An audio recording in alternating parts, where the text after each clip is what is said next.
کہ جیسا کہ امام بخاری رحمہ اللہ اس روایت کو بیان کرتے ہوئے اس میں تھوڑی سی وضاحت ہے کہ سیدنا معاذ بن جبل رضی اللہ تعالیٰ عنہ عشاء کی نماز پڑھا رہے تھے، انہوں نے قرات معمول سے لمبی کر دی۔ ایک ظاہر بات ہے کہ یہ علاقہ سارا مدینے والا، یہ کھیتی باڑی والا علاقہ تھا، اور ایک فارمر جو ہے وہ گزرا تو اس کے پاس دو اونٹنیاں بھی تھیں، وہ اپنی اونٹنیاں باہر کھڑی کر کے نماز میں شامل ہو گیا۔ جب اس نے دیکھا کہ قرات بہت طویل ہے تو اس نے نماز توڑ کر الگ اپنی جماعت سے الگ اپنی نماز پڑھی اور نکل گیا۔ تو سیدنا معاذ رضی اللہ تعالیٰ عنہ کو معلوم ہوا تو انہوں نے کہا یہ تو منافق ہے۔ اب وہ شخص جو ہے وہ نبی اکرم صلی اللہ علیہ وسلم کی خدمت میں حاضر ہوا اور سیدنا معاذ بن جبل رضی اللہ تعالیٰ عنہ کی اس بات کو بیان کیا کہ انہوں نے مجھے ایسے منافقت کا الزام مجھ پر لگا دیا ہے۔ آپ صلی اللہ علیہ وسلم نے سیدنا معاذ رضی اللہ تعالیٰ عنہ کو بلایا اور انہیں پھر یہ بیان کی ساری بات، اور اس میں پھر یہ بھی اضافہ ہے کہ اے معاذ تمہارے پیچھے جو ہیں مقتدیوں میں بوڑھے اور کمزور اور ضرورت مند وغیرہ ہوتے ہیں، تو ان تمام کے لیے ان تمام کا جو ہے وہ خیال رکھنا یہ ضروری ہے۔ دراصل یہ وہ علاقہ ہے سیدنا معاذ بن جبل رضی اللہ تعالی عنہ، ان کا یہ طریقہ کار تھا جو کہ بڑا معروف تھا کہ یہ پہلے نبی صلی اللہ علیہ وآلہ وسلم کی مطابقت میں مسجد نبوی میں نماز ادا کیا کرتے، پھر اپنے محلے کی مسجد کے امام تھے تو وہاں پہ جا کے عشاء کی نماز ادا کیا کرتے۔ اب ہوتا یہ کہ جب وہ اپنی نماز پہلے ظاہر نبی صلی اللہ علیہ وسلم کے پاس پڑھ چکے ہوتے اور وہ جب اپنی نماز وہاں پہ ادا کرتے تو یہ بزرگ صحابی بہت ہی زیادہ متقی شخص تھے اور دین کے اندر ان کا بڑا، تو یہ زاہد و عابد قسم کے انسان تھے۔ اور ویسے تو نبی اکرم صلی اللہ علیہ وآلہ وسلم نے امت کے فقہا میں ان کو بیان کیا ہے کہ معاذ بن جبل جو ہیں، اور پھر اسی بنا پر بعد میں یہ مفتی مدینہ بھی معروف رہے ہیں۔ جیسے سیدنا زید بن ثابت رضی اللہ تعالیٰ عنہ مفتی مدینہ رہے ہیں، اسی طرح معاذ بن جبل رضی اللہ تعالیٰ عنہ بھی مفتی مدینہ رہے ہیں نبی صلی اللہ علیہ وسلم کے بعد۔ تو گویا کہ یہ جب نماز پڑھاتے تو اس وقت قرات بہت لمبی کر دیتے، تو عام جتنے بھی صحابہ تھے ان کا تو ذہن بنا ہوا تھا، ان کو اندازہ تھا کہ اتنی لمبی نماز ہوتی ہے، لیکن ایک راہگیر جو ہے جب وہ گزرا اور وہاں سے اس نے نماز اس انداز سے پڑھی تو پھر یہ واقعہ رونما ہوا۔ اس سے ایک بات یہ بھی واضح ہوتی ہے کہ نبی اکرم صلی اللہ علیہ وآلہ وسلم نے جس انداز سے تنبیہ فرمائی ہے سیدنا معاذ رضی اللہ تعالیٰ عنہ کو، یہ بڑی اہم ہے کہ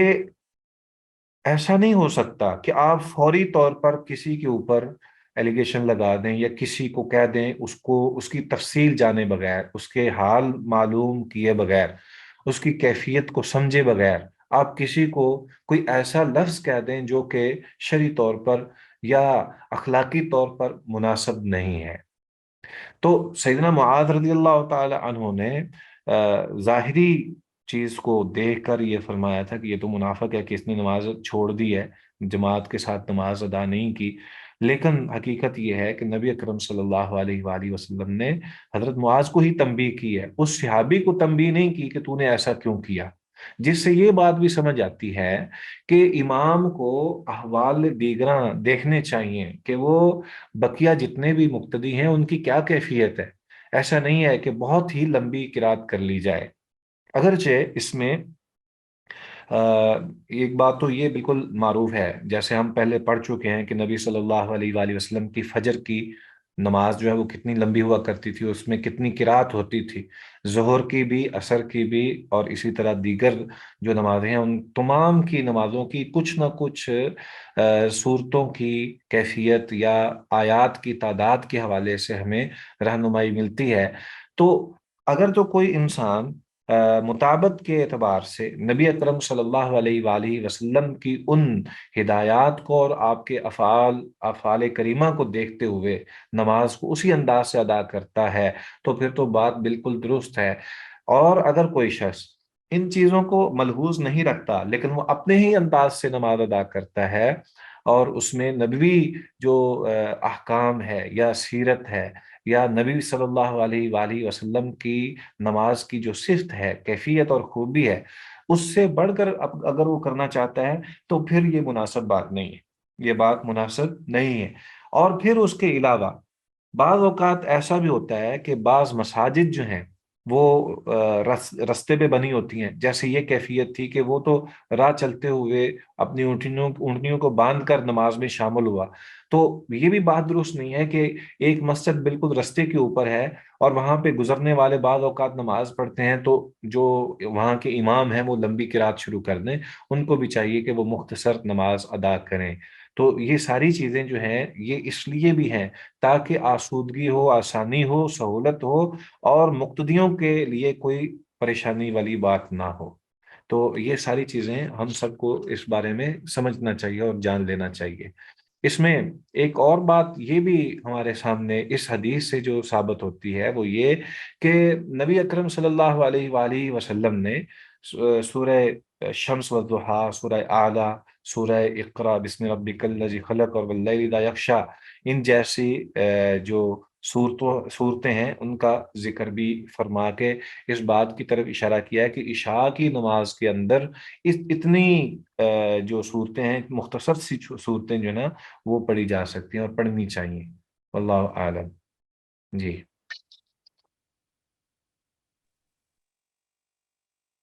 سب یہاں سے ہمیں اس جگہ سے یہ بھی اشارہ ملتا ہے کہ 4 رکعت نماز نفل بھی پڑھی جا سکتی ہے۔ نہیں، وہ نفل تو نہیں پڑھ رہے تھے نا شیخ صاحب، لیکن ان کی نماز تو نفلی تھی، استدلال تو لیا جا سکتا ہے یہاں سے، نہیں کیونکہ نہیں، فرض نماز صلی تو معاذ نبی رحمت کے پیچھے باصحابہ العشاء،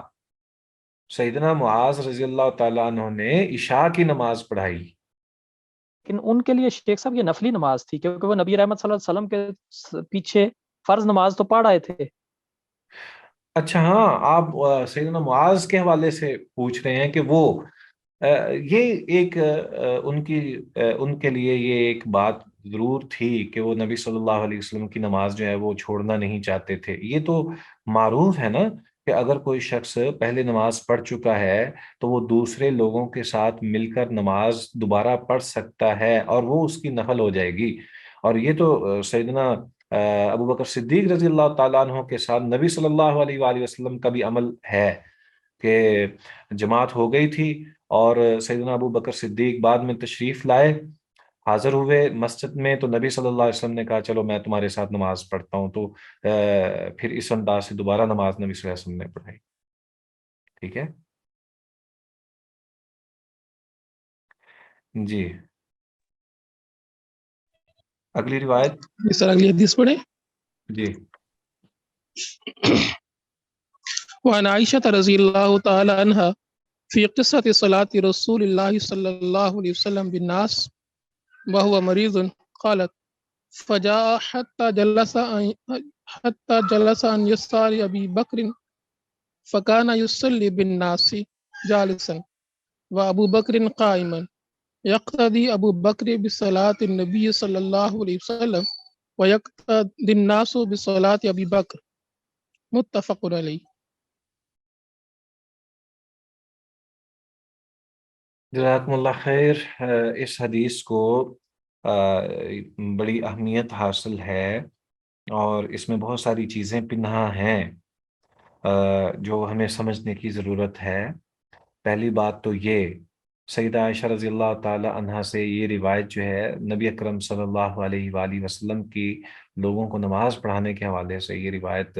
معروف ہے،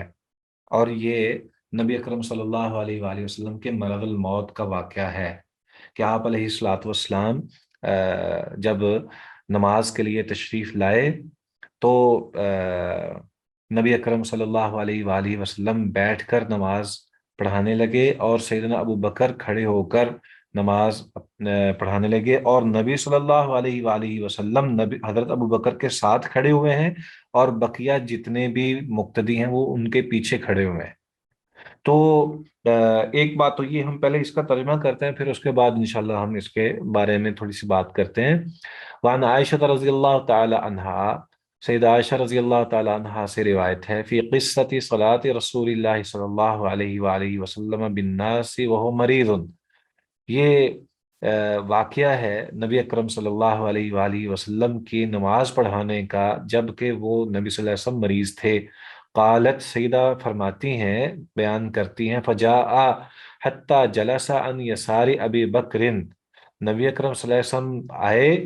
آپ یہاں تک کہ بیٹھ گئے حضرت ابو بکر کی بائیں جانب، فکان یصلی بالناس جالسا، تو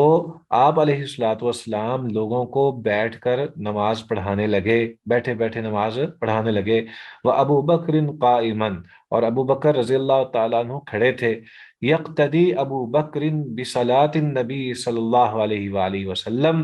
حضرت ابو بکر نبی صلی اللہ علیہ وآلہ وسلم کی اقتداء کر رہے تھے، وَيَقْتَدِي النَّاسُ بِصَلَاةِ أَبِي بَكْرٍ، اور لوگ حضرت ابو بکر کی نماز کی اقتداء کر رہے تھے، متفق علیہ۔ اس روایت کے اندر جو اسباق ہمیں ملتے ہیں، ایک بات تو یہ کہ نبی اکرم صلی اللہ علیہ وآلہ وسلم بیمار تھے اور آپ بائیں جانب بیٹھ کے نماز پڑھا رہے تھے، گویا کہ امام جو ہے وہ بائیں جانب ہے، اور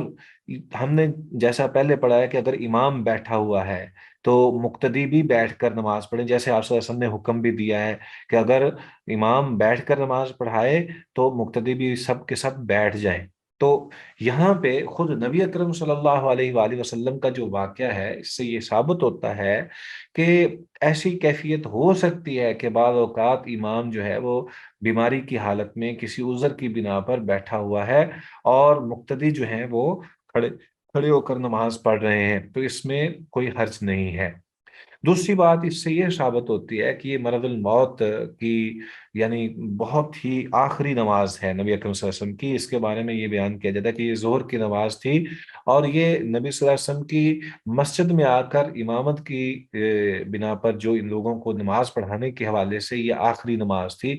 تو یہ بات بھی ثابت ہوتی ہے۔ اسی طرح اس روایت سے ایک بات یہ بھی ثابت ہوتی ہے کہ نبی اکرم صلی اللہ علیہ وآلہ وسلم کی اقتداء حضرت ابو بکر کر رہے تھے، اور حضرت ابو بکر کی اقتداء جو ہے وہ بقیہ لوگ کر رہے تھے، گویا کہ براہ راست جو ہے وہ حضرت ابو بکر ہیں، پھر اس کے بعد مقتدی باقی ہیں۔ یہ نہیں ہے کہ سارے لوگ نبی صلی اللہ علیہ وآلہ وسلم کو براہ راست فالو کر رہے تھے، ایسی بات نہیں ہے۔ اسی طرح اس سے یہ بات بھی ثابت ہوتی ہے کہ حضرت ابو بکر صدیق رضی اللہ تعالی عنہ یہ وہ شخص ہیں کہ جو براہ راست نبی صلی اللہ علیہ وآلہ وسلم کی اقتداء کرنے والے ہیں، اور باقی لوگ حضرت ابو بکر کی اقتداء کرنے والے ہیں۔ اس سے پہلے ایک اور بھی روایت موجود تھی جس میں اس بات کا تذکرہ ہے، معروف ہے وہ روایت، کہ نبی صلی اللہ علیہ وآلہ وسلم نے سیدہ عائشہ رضی اللہ تعالی عنہا کو جو ہے وہ بار بار فرمایا، اور پھر اب بالآخر تنبیہ بھی کی کہ ابو بکر کو حکم دو کہ وہ نماز پڑھائے، تو سیدہ عائشہ رضی اللہ تعالی عنہا اصرار کرنے لگیں کہ اللہ کے نبی، وہ تو بڑے آزردہ حال ہیں آپ کی بنا پر، اور ان کا دل جو ہے وہ بڑا نرم ہے، تو وہ کیسے نماز پڑھائیں گے، آپ کسی اور کو فرما دیجئے۔ تو نبی اکرم صلی اللہ علیہ وسلم نے سختی کے ساتھ تنبیہ فرماتے ہوئے کہا کہ میں تمہیں کہہ رہا ہوں کہ تو ابو بکر کو کہہ کہ وہ جماعت کروائے۔ تو اس سے یہ بھی ثابت ہوتا ہے کہ حضرت ابو بکر صدیق رضی اللہ تعالی عنہ ہی جو ہیں وہ خلیفہ اول ہیں، اور یہ نبوی ایک ترتیب تھی یا اللہ کی طرف سے تقسیم تھی، اور حکم شرعی حکم تھا، جس کی جو ہے وہ صورت جو ہے وہ نماز کے حوالے سے پوری امت نے دیکھ لی تھی، واللہ تعالی عالم۔ جی اگلی روایت سیدنا ابو ہریرہ رضی اللہ تعالی عنہ کی۔ وعن أبي هريرة رضي الله تعالى عنه أن النبي صلى الله عليه وسلم قال إذا أما أحدكم الناس فليخفف فإن فيهم الصغير فليخفف فإن فيهم الصغير والكبير والضعيف وذا الحاجة فإذا صلى وحده فليصلي كيف شاء متفق علیہ۔ جزاکم اللہ خیر۔ ایک یہ روایت سیدنا ابو ہریرہ رضی اللہ تعالی عنہ کی روایت ہے، یہ بھی تقریباً اسی موضوع اور اسی انداز سے ملتی جلتی ہے جس طرح سیدنا معاذ رضی اللہ تعالیٰ عنہ کو نبی صلی اللہ علیہ وسلم نے ارشاد فرمایا۔ تو سیدنا ابو ہریرہ رضی اللہ تعالیٰ عنہ بیان کرتے ہیں کہ ان النبی صلی اللہ علیہ وآلہ وسلم قال، بلا شبہ نبی اکرم صلی اللہ علیہ وآلہ وسلم نے ارشاد فرمایا، اذا اما احدکم الناس، جب تم میں سے کوئی ایک امامت کرائے لوگوں کی، فلیخفف، بس چاہیے کہ وہ اسے خفیف کر لے، یعنی مختصر کر لے۔ فإن فیہم الصغیر والکبیر والضعیف وذا الحاجۃ، کیونکہ بلا شبہ مقتدیوں میں چھوٹے بھی ہیں، بڑے بھی ہیں، کمزور بھی ہیں، اور ضرورت مند بھی ہیں، حاجت مند بھی ہیں۔ فإذا صلی وحدہ فلیصلی کیف شاء، بس جب وہ نماز پڑھے تنہا اپنی وحدہ اکیلے کی، فلیصلی، بس چاہیے کہ وہ نماز پڑھ لے کیف شاء، جیسے اس کو پسند ہے۔ متفق علیہ۔ اس حدیث سے یہ بات سامنے آتی ہے کہ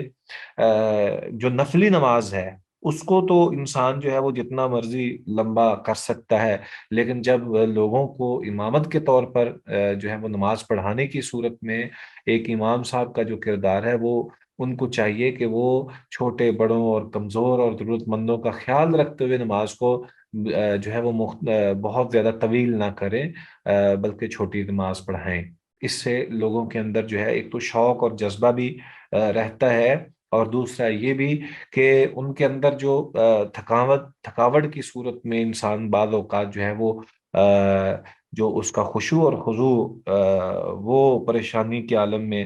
جو ہے وہ خراب ہوتا ہے، وہ خراب نہیں ہوگا، بلکہ وہ صحیح طور پر نماز کو ادا کر سکے گا۔ لیکن اس میں یہ بات بہرحال ضرور ہے کہ مسنون طریقہ نماز کا اس کو اختیار کرنا چاہیے۔ یہ نہیں ہے کہ انسان جو ہے وہ بہت جلدی بہت ہی زیادہ خفیف کر دے۔ یعنی مسنون طریقہ کار کیا ہے کہ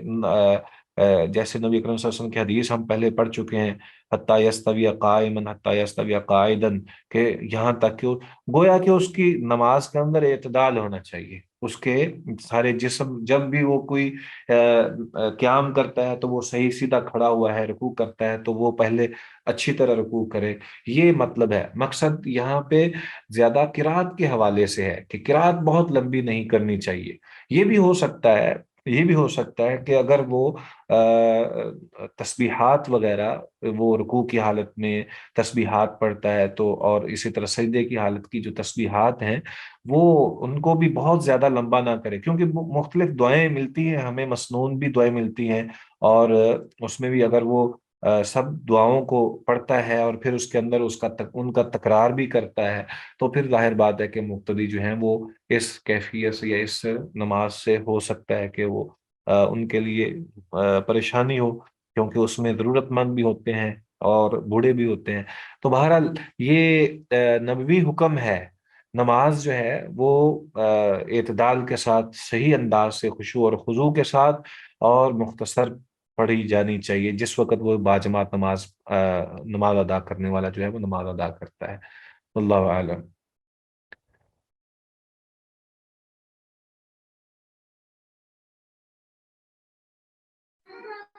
اس میں ایک بات میرے ذہن وهنا میں، ایک منٹ سمجھ بھائی، ایک بات جو میرے ذہن میں آ رہی ہے کہ یہاں پہ خواتین کی بھی نماز کا خیال رکھنا چاہیے، اس کو بھی سمجھنا چاہیے۔ دیکھیں گھر کے اندر ظاہر بات ہے کہ اس حدیث میں اگرچہ اس بات کا ذکر ہے کہ جب تو امامت کروائے تو اس وقت یہ کیفیت ہو، لیکن بعض اوقات خواتین کی نماز کو بھی اپنی نمازوں کا اس انداز سے خیال رکھنا چاہیے کہ جیسے نبی صلی اللہ علیہ وآلہ وسلم کی ایک نماز آتی ہے نا کہ جس میں آپ جماعت فرما رہے تھے، جماعت کرا رہے تھے تو بچہ رونے لگا تو آپ صلی اللہ علیہ وسلم نے اس نماز کو مختصر کر دیا۔ تو اسی طرح خواتین کا بھی بعض اوقات ایسی کیفیت ہو سکتی ہے کہ ان کو ظاہر ہے کہ اگرچہ وہ امامت نہیں کروا رہی، وہ انفرادی نماز ان کے لیے ہوتی ہے اور وہ انفرادی نماز پڑھ رہی ہیں، تو اگر ان کے گھر میں کوئی حاجت مند ہے اور ظاہر ہے ان کے کام کاج ہوتے ہیں، تو اس میں اگر وہ اعتدال کے ساتھ نماز پڑھیں، وہ بہت زیادہ لمبی نہ کریں، تب تو ٹھیک ہے۔ لیکن اس کا مقصد یہ بھی نہیں ہے کہ بہت ہی جلدی نماز پڑھ لیں اور بہت جلدی، ہم عموماً ایک جملہ کہا کرتے ہیں، وہ میں سمجھتا ہوں کہ اس سے احتراز کرنا چاہیے. کہ ہم اکثر یہ کہتے ہیں کہ باقی کام جو ہے بڑے تسلی کے ساتھ، تو جب ہم نے نماز کے لیے کسی کو کہنا ہو یار میں بس آیا نماز پڑھ کے، بس آیا، میں بس جلدی جلدی نماز پڑھ کے آیا، تو یہ جو ہم الفاظ بھی اختیار کرتے ہیں نا، اس کو بھی تھوڑا سا سمجھنے کی ضرورت ہے. ہمیں یہ نہیں ایسا کہنا چاہیے کہ ہم نماز جلدی جلدی بس نماز پڑھ کے آئے. تو جلدی نماز کا اس انداز سے کہ وہ اس کے ارکان بھی پورے نہ ہوں اور اس کو صحیح اطمینان بھی حاصل نہ ہو، یہ مناسب نہیں ہوتا. نماز بڑے خشوع خضوع کے ساتھ پڑھنی چاہیے. لیکن یہ بات ٹھیک ہے اپنی جگہ پر، جیسا نبی صلی اللہ علیہ وسلم کا یہاں پہ بھی حکم ہے کہ حاجت مندوں کا خیال رکھنا، اور تو یہ بھی اپنی جگہ پر درست بات ہے. واللہ اعلم. اس بارے میں کوئی آپ چیز ایڈ کرنا چاہیں تو وہ کر سکتے ہیں، یا سمجھنا چاہتے ہیں تو آپ بات کر سکتے ہیں، یا اگلی روایت پڑھیے. سر السلام علیکم. وعلیکم السلام جی. سر جیسے مطلب بچے ہیں، کوئی اور بچوں کو اٹھانے والا نہیں ہے، تو میں نماز بندہ پڑھ رہا ہے تو بچے کافی شور کر رہے ہیں، تو خشوع خضوع اس میں مطلب اتنا زیادہ نہیں رہتا. ظاہر ہے کہ یہ ایک ایسی مجبوری ہے کہ جس میں ہم نے ہر صورت میں لا محالہ اس میں نماز تو ادا کرنی ہے نا. ہم یہ تو نہیں کر سکتے کہ جیسے ہی ظاہر بات ہے کہ گھروں کے اندر جیسی صورتحال ہوتی ہے کہ بچے بھی ہیں اور باقی بھی ہو سکتے ہیں کہ وہ اپنی باتیں بھی کر رہے ہوتے ہیں تو خشوع خضوع کا، لیکن حتی الوسع انسان جو ہے وہ کوشش کر سکتا ہے اس میں. باقی جس میں انسان جو ہے وہ استطاعت نہیں رکھتا نا، اس میں شریعت جو ہے اس سے صرف نظر کر جاتی ہے، اس کو معاف کر دیتی ہے، اس میں کوئی حرج نہیں ہوتا. جزاک اللہ. جی ایمن کہیے. سر اگر کوئی نماز پڑھ رہا ہو اور پیچھے سے کچھ لوگ میوزک چلا دیں اور پھر بندہ نماز توڑ دے اور ان کو روکے، یا پھر یہ کرے کہ نماز کو کنٹینیو رکھے اور یہ بھی فوکس کرنے اہم کی ترین کوشش؟ سوال ہے. بعض کفار کے جو ہے نا ممالک، ایون اب تو پاکستان میں بھی اللہ معاف کرے، جب انسان ایک گھر میں نماز پڑھ رہا ہوتا ہے تو بازار سے گزرنے والے باقی جتنے بھی ہیں انسٹرومنٹس، جتنے بھی یہ گانے بجانے والے جتنے بھی ہیں، یہ بھی اپنے آپ کو محتاط نہیں رکھتے اور ان کو اس بات کا احساس نہیں ہوتا. تو ایسی صورتحال میں انسان بے بس ہو جائے نا جب، تو اس کو اپنی نماز نہیں توڑ لینی چاہیے، اس کو اپنی نماز بہرحال مکمل کر لینی چاہیے. اور وہ کب تک انتظار کرتا رہے گا کہ یہ اپنے نہیں آوازوں سر، کو. مطلب اگر بندہ ان سے ریکویسٹ کر لے کہ آپ پلیز والیوم آہستہ کر دیں تو وہ لوگ کر تو دیتے ہیں، لیکن آئی مین ٹو سے جیسے اچانک ہی کوئی اس طرح پڑھ رہا ہو، کسی کو نہ پتا ہو اور اچانک سے پیچھے سے وہ میوزک وغیرہ لگا دیں، تو اس میں پھر ان سے ریکویسٹ کرنی چاہیے نماز توڑ کے، یا پھر کنٹینیو ہی کرنی چاہیے کہ چلیں سلام پھیر کے ان کو کہہ دیتے ہیں، یا اس طرح سے؟ نہیں، وہ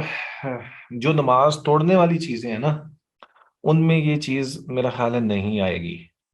اس کو اپنی نماز مکمل کرنی چاہیے، کیونکہ یہ بھی ایک بات ذہن میں رکھیں کہ اللہ کا جو فرمان ہے نا، اس میں یہ حکم ہے کہ اپنی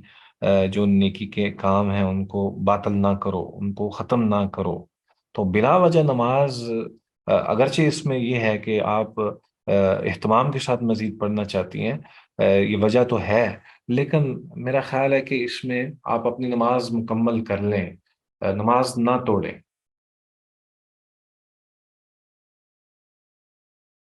واللہ عالم. واللہ عالم. اس بارے میں یہ سمجھتا ہوں کہ اب کتنی دفعہ بندہ کسی کو اپنی نمازیں توڑ توڑ کے سمجھاتا رہے گا اور کہتا رہے گا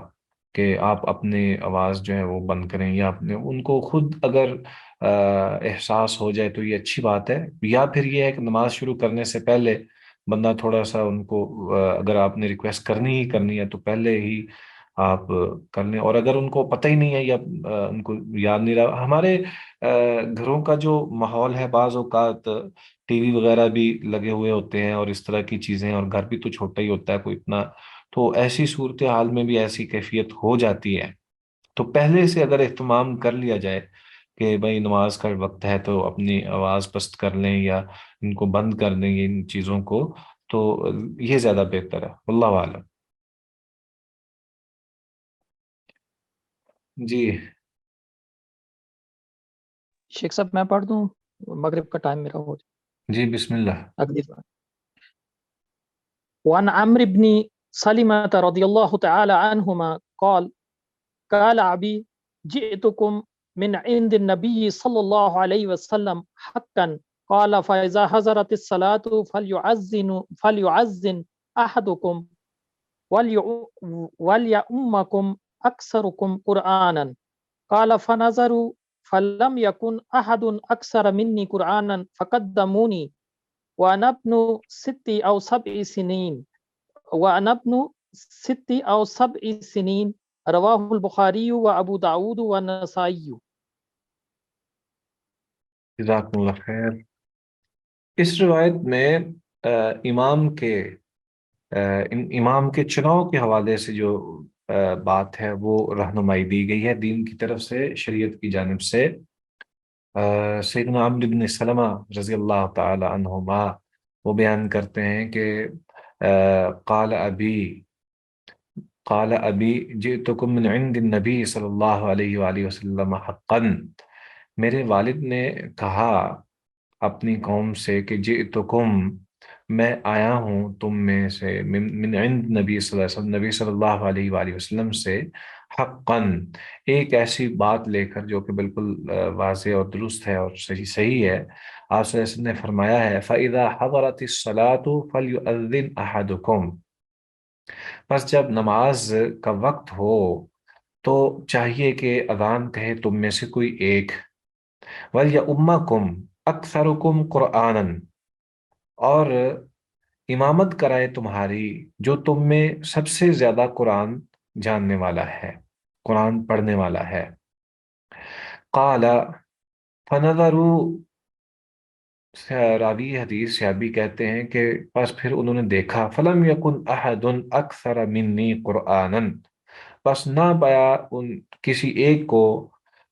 کسی ایک کو بھی، اکثر جو زیادہ ہو، منی مجھ سے، قرآن پڑھنے والوں میں سے، فقدمونی، چنانچہ انہوں نے مجھے مقدم کر دیا، یعنی امام بنا لیا، وانا ابن 6 اور 7 سنین، اور میں اس وقت 6 یا 7 سال کا تھا۔ رواہ البخاری و ابو داود و النسائی۔ اس روایت سے جو بات سمجھ آتی ہے، جیسا کہ اللہ تبارک و تعالیٰ کا ایک قانون بھی ہے، هل يستوي الذين يعلمون والذين لا يعلمون، کہ کیا جاننے والے اور کیا نہ جاننے والے برابر ہو سکتے ہیں؟ اسی طرح بہت ساری چیزوں میں جو یہی اصل بات ہے کہ جو اللہ کا محبوب ہے، جو متقی ہے، اور جو قرآن کے ساتھ جس کا تعلق زیادہ ہے، وہ زیادہ اللہ کے قریب بھی ہے، اور وہی اس بات کا حق بھی رکھتا ہے کہ وہ لوگوں کو بھی رہنمائی دے۔ تو اہل علم کا چناؤ جو ہے وہ بہت ہی زیادہ فضیلت والی بات ہے، کہ اگر اصل چیز تو یہی ہے کہ جس کو قرآن زیادہ یاد ہے یا قرآن کے ساتھ جس کا تعلق زیادہ ہے وہی نماز پڑھائے، اور وہی اس قابل ہے کہ وہ جماعت کروائے۔ اس میں ایک بات تو سامنے نظر آتی ہے نا، کہ ظاہر بات ہے کہ اس میں قرات کرنی ہے تو جس کو قرات آتی ہوگی تو وہی جماعت کرائے گا، لیکن دوسری بات یہاں فضیلت کی بھی ہے، کہ فضیلت بھی اسی کو ہی حاصل ہے جو زیادہ قرآن کو جاننے والا ہے۔ ہم حدیث پڑھ رہے تھے جس میں نبی اکرم صلی اللہ علیہ وآلہ وسلم کا فرمان ہے فَإِذَا حَضَرَتِ الصَّلَاةُ فَلْيُؤَذِّنْ أَحَدُكُمْ وَلْيَؤُمَّكُمْ أَكْثَرُكُمْ قُرْآنًا، کہ جب نماز کا وقت ہو جائے بس چاہیے کہ اذان کہے تم میں سے کوئی ایک، اور امامت کرائے وہ جو سب سے زیادہ قرآن پڑھنے والا ہو۔ تو اس حدیث سے جو بات ہم جس کا ذکر کر رہے تھے وہ اس طرف اشارہ کرتی ہے کہ دراصل نبی اکرم صلی اللہ علیہ وآلہ وسلم نے اس روایت سے ایک بات تو جو ہمیں سمجھ آتی ہے وہ یہ کہ مؤذن کے لیے کوئی بھی بات یا حکم جاری نہیں کیا، کہ یہ کہا گیا ہو کہ مؤذن جو ہے اس کی قابلیت دیکھی جانی چاہیے کہ وہ قرآن کتنا پڑھا ہوا ہے، البتہ امامت کے لیے جو ہے وہ یہ بات رکھی گئی ہے کہ ان میں امامت کے حوالے سے جو فضیلت ہے وہ اس کو حاصل ہے جو کہ زیادہ قرآن کو سمجھنے اور پڑھنے والا ہے۔ اس حوالے سے ایک دوسرا پہلو بھی بعض جو ہیں وہ بیان کرتے ہیں ائمہ کرام رحمہم اللہ، ان کا یہ موقف ہے کہ دراصل اس میں یہ بات ضروری ہے، بعض لوگ یہ سمجھتے ہیں کہ آواز صحیح ہو، آواز خوبصورت ہو، قرات بہت خوبصورت کرنے والا ہو تو پھر تو جو ہے وہ اس میں کوئی شک نہیں ہے۔ بعض اوقات خصوصیت جو ہے وہ علم کی ہوتی ہے، بعض اوقات خصوصیت قرات کی ہوتی ہے اور تجوید کی اور حسن ادائیگی کی، یہ بات ہوتی ہے۔ تو ان تمام چیزوں میں جو بات صحیح ہے وہ درست یہی ہے کہ انسان کو جو ہے وہ یہ دیکھنا چاہیے کہ قرآن کو پڑھنے کے ساتھ ساتھ اس کو اس کا فہم بھی اگر ہو تو وہ زیادہ فضیلت والا انسان ہے اور فضیلت والا شخص ہے۔ کیونکہ ائمہ میں ایک اختلاف تو اس بات کا ہے کہ قرات سے مراد کیا وہ اس کا مفہوم بھی جانے، یا قرات سے مراد کیا وہ صرف قرآن کا پڑھنے والا ہی ہو، یعنی ایک ہے قاری اور ایک ہے عالم، تو ان دونوں میں فقیہ جو ہے وہ زیادہ اہمیت والا ہے یا صرف قاری ہی یہاں مراد ہے؟ تو بہرحال اس اعتبار سے اگر دیکھا جائے تو ایک تو یہ بات سامنے رکھنی چاہیے کہ جس کو مقرر کیا جاتا ہے امامت کے طور پر وہ حق رکھتا ہے کہ وہی جماعت کرائے، بے شک اس کے بعد پیچھے جو ہے وہ دوسرے کوئی نماز ادا کرنے والے ہوں، دوسرے کوئی جماعت نماز ادا کرنے والے اہل علم بھی ہوں، تو ان کو ظاہر بات ہے کہ جو مقرر کیا ہوا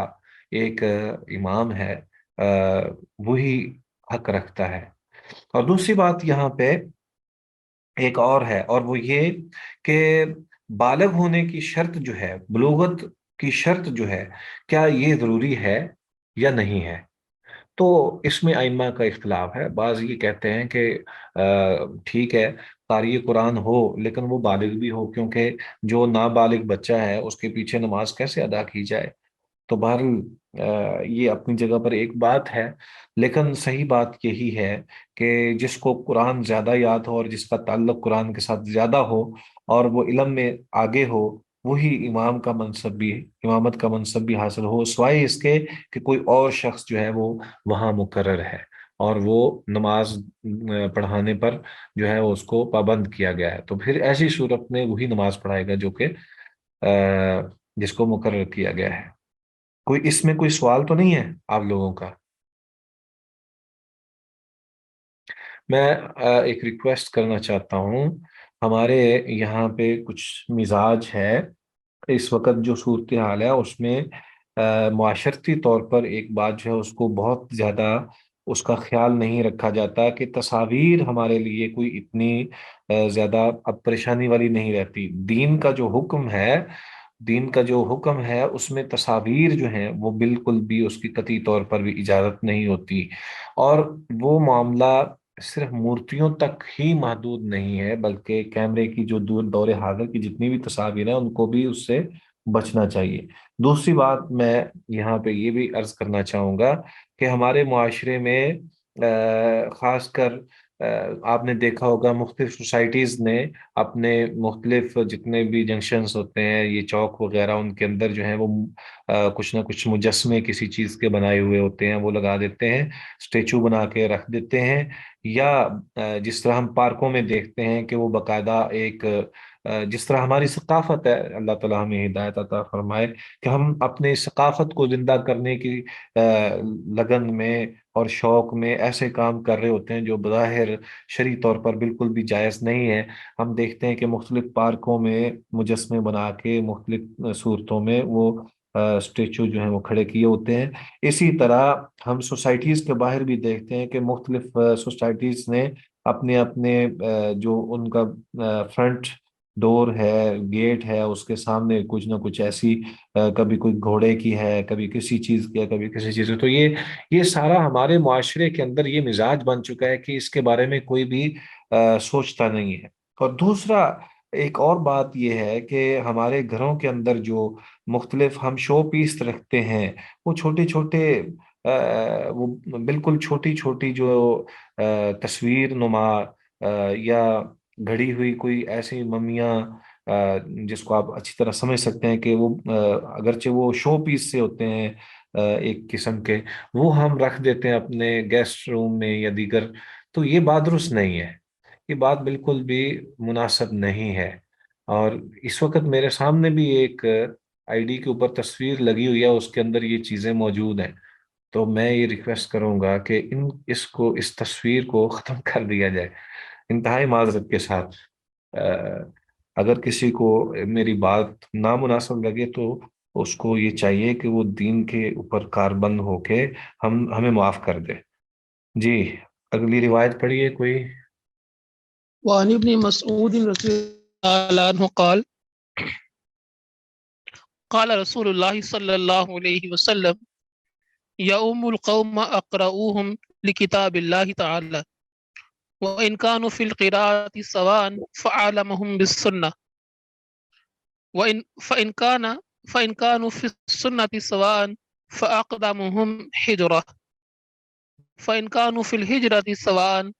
فأقدمهم سلما وفي رواية سنن ولا يؤمن الرجل في سلطانه ولا يقعد في بيته على تكريمته إلا بإذنه رواہ مسلم۔ دین کی خوبصورتی بہت ہے، بہت باکمال دین ہے، اور اس نے کوئی ایسی چیز نہیں چھوڑی جس میں انسان کے لیے رہنمائی نہیں ہے۔ اس دین کی یہ خوبصورتی ہے کہ وہ ہر ایک کو اس کا حق دیتی ہے۔ دین کمال چیز ہے، اس کو اختیار کرنے سے کسی کا نقصان نہیں ہوتا، بلکہ ہر ایک چیز اور ہر ایک شخص اپنا اپنا حق حاصل کر پاتا ہے۔ اسی حدیث کو اگر ہم اس تناظر میں دیکھیں تو بہت ہی خوبصورت بات ہے۔ سیدنا عبداللہ بن مسعود رضی اللہ تعالی عنہ بیان کرتے ہیں کہ قال رسول اللہ صلی اللہ علیہ وآلہ وسلم، رسول اللہ صلی اللہ علیہ وسلم نے ارشاد فرمایا، یا ام القوم اقرؤہم لکتاب اللہ تعالی، کہ امامت کروائے قوم کی جو سب سے زیادہ اللہ کی کتاب کو پڑھنے والا ہو۔ فَإِن كَانُوا فِي الْقِرَاءَةِ سَوَاءً فَأَعْلَمُهُمْ بِالسُّنَّةِ، اور اگر وہ قرآن مجید پڑھنے میں برابر ہوں، یعنی گویا کہ وہ دونوں ہی حافظ ہیں یا دونوں صحیح طور پر تجوید کے ساتھ جو ہے وہ قرآن پڑھتے ہیں، تو پھر کیا ہونا چاہیے؟ پھر دیکھنا یہ چاہیے اگر وہ برابر ہیں فَأَعْلَمُهُمْ بِالسُّنَّةِ، پھر اس کے بعد امامت کا حق وہ رکھتا ہے جو سنت نبوی کا زیادہ علم رکھنے والا ہے۔ فَإِن كَانُوا فِي السُّنَّةِ سَوَاءً فَأَقْدَمُهُمْ حِجْرَةً، اور اگر وہ حافظ قرآن بھی ہے اور عالم بھی ہے، یعنی ان کا درجہ دونوں میں برابر ہے، کہ ایک طرف تو وہ قرآن کو بھی اسی طرح اور حدیث کو بھی اسی طرح برابر برابر جانتے ہیں، تو پھر نبی صلی اللہ علیہ وسلم نے فرمایا فَأَقْدَمُهُمْ حِجْرَةً، تو جس نے ہجرت میں پہلے ہجرت کی ہے وہ زیادہ حق رکھتا ہے کہ وہ نماز پڑھائے۔ فَإِن كَانُوا فِي الْهِجْرَةِ سَوَاءً فَأَقْدَمُهُمْ سِلْمًا، اور پھر اگر یہ بھی برابر ہیں، وہ ہر جگہ پہ دوست بھی ہیں اور عالم بھی ہیں اور قاری قرآن بھی ہیں، تو پھر یہ دیکھنا ہوگا کہ ان دونوں میں یا ان سب میں کون شخص ہے جو پہلے اسلام قبول کرنے والا تھا، جس نے سب سے پہلے اسلام قبول کیا ہے وہ نماز پڑھانے میں مقدم ہو۔ وفی روایت سنن، اور ایک روایت میں جو موجود ہے وہ لفظ سلمن، یا اسلام کے حوالے سے، یا سنن یا عمر کے اعتبار سے، یعنی اس کی عمر جو ہے وہ اگر بڑی ہے تو بڑی عمر والا جو ہے وہ زیادہ حق رکھتا ہے کہ وہ امامت کرائے۔ ولا يؤمن الرجل فی سلطانہ، اور اس کے بعد یہ ایک خاص حکم بتایا گیا ہے کہ کوئی آدمی کسی آدمی کے اقتدار میں، یعنی اس کی موجودگی میں امامت نہ کروائے۔ یعنی یہ وہی بات ہے جیسے میں نے آپ سے یہ ابھی ذکر کی ہے کہ انسان کو چاہیے کہ جو مقرر کیا ہوا امام ہے وہی حق رکھتا ہے تو وہ امامت کروائے، کوئی دوسرا امامت نہ کروائے۔ یا پھر یہ ہے کہ اگر کوئی بادشاہ ہے، سلطان ہے یا حکمران ہے، اور وہ وہاں اس علاقے کا جو ہے وہ، ظاہر بات ہے کہ اسی کو حق ہے کہ وہ امامت میں بھی مقدم ہو سکتا ہے۔ وَلَا يَقْعُدْ فِي بَيْتِهِ عَلَى تَكْرِيمَتِهِ إِلَّا بِإِذْنِهِ، اور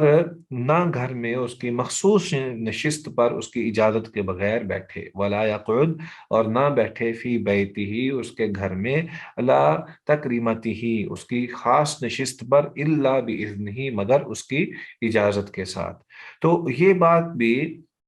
بڑی اہمیت والی ہے کہ ایک تو یہ ہے کہ جو صاحب البیت ہے وہ زیادہ حق رکھتا ہے، اور اگر مسجد کا امام ہے تو وہ نماز کا امامت کا زیادہ حق رکھتا ہے، اور اسی طرح جو شخص کسی کے پاس جائے اور اس کی ایک خاص نشست ہے، جگہ ہے، مقرر ہے، تو اس جگہ پر کوئی دوسرا نہ بیٹھے بلکہ اسی کو ہی حق ہے۔ اس میں ایک بات یہ بھی ہوتی ہے کہ بعض اوقات عزت دینے کی وجہ سے، عزت کی بنا پر بعض لوگ کسی کو مقدم کر دیتے ہیں نماز پڑھاتے ہوئے، اور اسی طرح اپنی نشست پر بٹھانا بھی ایک اعزاز اور اکرام کی بنا پر کسی کو یہ گزارش کی جاتی ہے کہ آپ میری جگہ پر بیٹھیں، تو یہ ان کے لیے ایک اعزاز کی بات ہوتی ہے۔ تو اس کو بھی سمجھنا چاہیے کہ نبی اکرم صلی اللہ علیہ وآلہ وسلم نے یہ جو درجہ بندی کی ہے، یہ اس انداز سے بھی ہے کہ یہ عام حالت ہے۔ ایسا ہو سکتا ہے کہ کسی مسجد میں امام مقرر نہ کیا گیا ہو، تو اگر ایسی صورتحال ہے تو پھر تو ایسا ہی ہوگا۔ اور اگر ہم سفر کی صورت کو دیکھیں تو سفر کا بھی ایک جو ہے وہ امام ہوتا ہے، یعنی سفر کے اندر بھی جیسا کہ یہ ایک دینی مسئلہ ہے کہ جب آپ سفر کرتے ہیں تو سفر میں ایک شخص کو ذمہ دار بنا دیا جاتا ہے کہ یہ اس کے کہنے کے مطابق، فیصلہ کرنے کے مطابق ہم سفر کریں گے، تو یہ بات بھی درست ہے۔ اور جب ہم کسی ایک شخص کو قائد تصور کر لیتے ہیں، بے شک وہ سفر میں ہے، تو پھر اس کی ہی اقتداء میں نماز بھی پڑھنی چاہیے۔ البتہ بعض اوقات ایسا ہو جاتا ہے کہ ایک کام میں ایک شخص جو ہے وہ کسی کو فوقیت دیتا ہے یا اس کو جو ہے موقع دیتا ہے، تو دوسری جگہ پر۔ واللہ تعالی عالم۔ جی، کسی نے سوال کرنا ہے؟ سر میں نے پوچھنا تھا کہ پرانے زمانے میں تو یہ تھا کہ جو سپہ سالار ہوتے تھے فوج کے، وہ خود امامت کرا دیتے تھے، یا پھر کچھ ایسے عرب ملک ابھی بھی ہیں جہاں پہ کہہ لیں کہ خلیفہ وقت جو ہیں وہ خود امامت کراتے ہیں، لیکن یہاں پہ جو دائرہ اقتدار میں امامت کا ہے، یعنی یہاں جس طرح دیکھا جائے، اب بعض ملک ہیں جہاں پہ حکمران یا سیاستدان یا اس طرح سے لوگ جو ہیں وہ اتنے قرآن کا نالج نہیں رکھتے، یا آرمی میں بھی لوگ بڑے عہدوں پہ ہیں لیکن وہ اتنا نالج نہیں رکھتے جتنے ان سے لوور رینکس والے رکھتے ہیں، تو اس میں بھی پھر ہم پہلی حدیثوں پہ عمل کریں گے جس میں ہے کہ جو زیادہ علم والا ہے قرآن کا وہ آگے آئے؟ دیکھیے، اس میں نا ہمیں اپنے طور پر بھی کچھ سمجھ آ جاتی ہے اس بات کی۔ ہونا تو یہی چاہیے کہ جیسے حکم ہے کہ جیسے آپ بھی توقع کر رہی ہیں کہ جو شخص ظاہر سپہ سالار ہے یا کوئی بڑا ہے تو وہ اتنا ہی عالم بھی ہونا چاہیے، اور اس کو اتنا ہی بڑا جو ہے وہ قاری قرآن بھی ہونا چاہیے، لیکن یہ انسان توقع ہی کر سکتا ہے۔ لیکن ہر ایک شخص بہتر جانتا ہے کہ جو اس کے لیے ہے، اور جو وہ اپنے انداز سے جو وہ کر سکتا ہے۔ اس میں نا بعض اوقات ایسا بھی ہوتا ہے کہ جھگڑے ہوتے ہیں، بعض اوقات کسی کے دل میں یہ خیال، جھگڑا نہ بھی ہو تو کوئی یہ بھی خیال کر سکتا ہے کہ یار میں زیادہ پڑھا لکھا تھا تو مجھے، یا میری یہ اہلیت ہے، یا میرا یہ مقام اور درجہ ہے یا فضیلت ہے تو مجھے یہ حق تھا۔ تو اس بنا پر ان چیزوں کو شریعت نے تھوڑا سا واضح کرنے کی کوشش کی ہے۔ دوسری بات یہ ہے کہ جو شخص خود یہ سمجھتا ہے کہ وہ اس بات کا اہل نہیں ہے، وہ دوسرے کو مقرر کر سکتا ہے نا۔ جیسے عموماً جو ہے وہ اس بات کی طرف صحابہ جو ہیں وہ کسی اور کو بھی جو ہے وہ امام بنا دیا کرتے تھے، اس میں کوئی شک نہیں ہے۔ خود نبی اکرم صلی اللہ علیہ وآلہ وسلم جب مدینہ سے باہر تشریف لے جاتے تو آپ خود مقرر کر دیتے، تو اس سے یہ ثابت نہیں ہوتا تھا یا اس سے یہ لازم نہیں آتا کہ وہی ہر ایک چیز میں جو ہے وہ مقدم ہے. جیسے کہ اب عبداللہ ابن ام مکتوم رضی اللہ تعالی عنہ کو نبی صلی اللہ علیہ وسلم اکثر و بیشتر اپنے پیچھے مصلی کا امام ان کو کھڑا کرتے، اور باقی امور کے لیے باقی کئی اور صحابہ تھے جن کو مقرر کیا جاتا تھا. تو اس لیے یہ بات بالکل اسی طرح ہی ہے. البتہ وہ خاص موقع ہم نے ابھی جو پڑھی ہے حدیث جس میں حضرت ابو بکر صدیق کو جو حکم دیا گیا تھا اور وہ امامت کروا رہے تھے، تو یہ ایک خاص موقع تھا کہ حضرت ابو بکر کو ہی جو ہے وہ مصلی پہ کھڑا کیا جائے. تو یہ بھی ایک انداز ہے، لیکن یہ اب جو دور حاضر کی صورتحال ہے اس کو سامنے رکھتے ہوئے ضروری نہیں ہے کہ جو حکمران ہے وہی جماعت کروائے، جبکہ وہ اہل علم میں سے نہیں ہے، لیکن اگر اختلاف کی کوئی صورت بنتی ہو تو وہی امامت کروائے، یہ بھی زیادہ بہتر ہے. اختلاف سے بچنا مقصد ہے، ان تمام چیزوں میں اختلاف سے بچنا مقصد ہے کہ اختلاف نہیں کرنا چاہیے. تو اگر سارے لوگ جو ہیں وہ کسی چیز پر اتفاق کر لیتے ہیں تو یہ بات زیادہ مناسب ہے. اللہ عالم.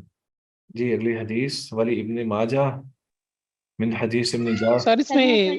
جو پہلے والی حدیث ہے اس کی روشنی میں اگر کوئی استاد اپنے شاگرد سے کہ بیٹا تم امامت کراؤ تو جی اس کی تو چلے گا وہ کام نا؟ یہ دیکھیں نا تعمیل کرنا ادب سے زیادہ، حکم کی تعمیل کرنا یہ ادب کرنے سے زیادہ اہمیت والی بات ہے.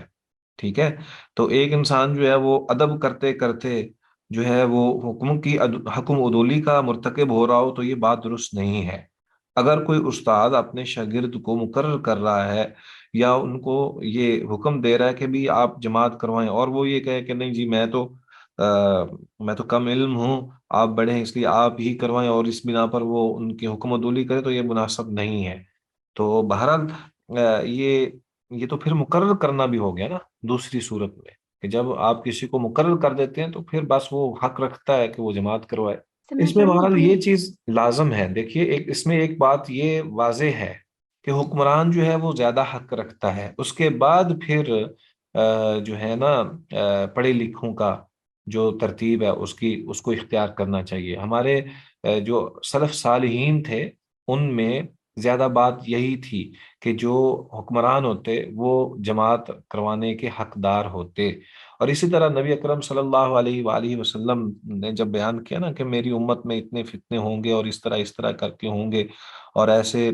لوگ آ جائیں گے حاکم بن جائیں گے، تو صحابہ نے پوچھا کہ اللہ کے نبی کیا ہم پھر اس دور میں خروج کریں ان کے خلاف؟ تو آپ صلی اللہ علیہ وسلم نے فرمایا کہ نہیں، جب تک وہ تمہارے ذبیحہ کھاتے ہیں اور تمہارے ساتھ تمہیں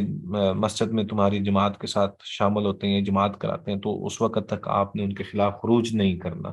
تو اس سے یہ بات بھی ثابت ہوتی ہے کہ واللہ عالم میرا جو مفہومی میں نے حدیث بیان کی اس میں تھوڑا سا فرق بھی ہے، لیکن اس سے یہ ثابت ہوتا ہے کہ بہرحال جو حاکم وقت ہے وہ زیادہ حق رکھتا ہے پڑھے لکھے سے کہ وہ جماعت کروائے. واللہ عالم. جی ولی ابن ماجہ من حدیث جابر رضی اللہ تعالی عنہ ولا تؤمن امرأة رجلا ولا اعرابی مہاجرا ولا فاجر مومنا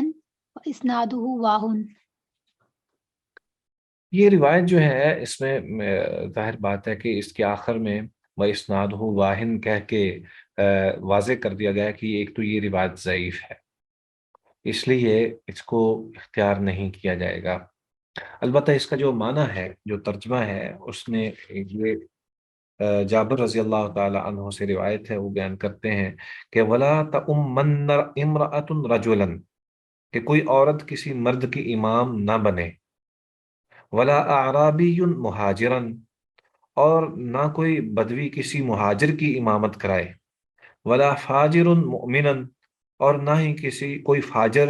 شخص جو ہے وہ مومن کی امامت کروائے. بظاہر یعنی مفہوماً یہ روایت متناً جو ہے یہ مناسب ہے کہ عورت جو ہے وہ کیا مرد کی امامت کرا سکتی ہے؟ یہ بالکل بھی بات مناسب نہیں ہے اور شرعی تقاضوں کے بالکل بھی برعکس ہے کہ کوئی عورت جو ہے وہ امامت کروائے۔ اس کے بارے میں یہ بڑا مسئلہ ہے کہ پہلے کچھ عرصہ گزرا ہے کہ جس میں خواتین نے یورپ میں اور دیگر یہ جو علاقے ہیں ان میں خواتین نے جماعت کروائی اور اس میں پیچھے جو ہیں وہ مرد بھی کھڑے ہوئے تھے۔ تو اس صورتحال کو کافی اختلاف بھی اس میں رونما ہوا، اور بہرحال اس کا پھر بعد میں جائزہ بھی لیا گیا اور امت نے اس کو قبول نہیں کیا، اور اس کو واضح طور پر اس میں فتویٰ بھی آ گیا کہ یہ بات درست نہیں ہے۔ لیکن یہ روایت اگرچہ ضعیف ہے تو اس بات کو یہ بالکل سامنے واضح ہو جاتی ہے کہ کوئی عورت جو ہے وہ آدمی کی امامت نہیں کروا سکتی، کیونکہ حق جو ہے وہ مرد کا ہے۔ اسی طرح اگر ہم یہ دیکھیں کہ عرابی بدو آدمی جو ہے وہ مہاجر شخص کی اور ایک فاجر شخص جو مومن کی امامت نہ کروائے، تو مقصد یہی ہے کہ ان کا مقام اور درجہ جو ہے وہ افضل ہے، اس بنا پر یہ کہا گیا ہے، اگرچہ یہ روایت جو ہے وہ ضعیف ہے، واللہ تعالی عالم۔ جی اگلی روایت پڑھیے۔ سر یہ بدوی دیہاتی اور مہاجر والی بات سمجھ نہیں آئی، کیونکہ یہ بدو جو تھے پڑھے لکھے نہیں تھے اس لیے کہا ہوا ہے، یا پھر ویسے کوئی ریجن کی وجہ جی سے؟ جی بالکل، اصل میں مہاجر شخص ہے نا، اس کی اپنی فضیلت ہے، جیسے پچھلی روایت میں بھی ہے نا کہ جن میں جو مہاجر ہجرت کرنے میں مسابقت رکھنے والا تھا وہ تھا، اور عربی تو وہ ہے کہ جو دراصل نبی اکرم صلی اللہ علیہ وآلہ وسلم کے ساتھ رہنے والا نہیں ہے۔ اور مدنیت کا مطلب ایک تو یہ بھی ہے نا کہ وہ سویلائزڈ نہیں ہے، کہ اگر کوئی شخص سویلائزڈ نہیں ہے اور اس کو مسئلے مسائل کا اندازہ ہی نہیں ہے تو وہ کیسے جماعت کرائے گا، جبکہ اس کے پیچھے جو ہے وہ زیادہ اہل علم میں سے اور مہاجر بن کر ایک شخص مسابق اسلام کے اندر مسابقت کرنے والا شخص موجود ہے۔ تو ایسا شخص جو کہ علم سے نابلد ہے وہ کیسے ایک ایسے شخص کی امامت کروائے کہ جو عالم ہے اور جو زیادہ پڑھا لکھا ہے؟ یہ یہاں سے یہ مقصود ہے۔ وان انس، سر میں پڑھوں؟ جی وعن انس رضی اللہ عنہ ان النبی صلی اللہ علیہ وآلہ وسلم قال رصوا صفوفکم وقاربوا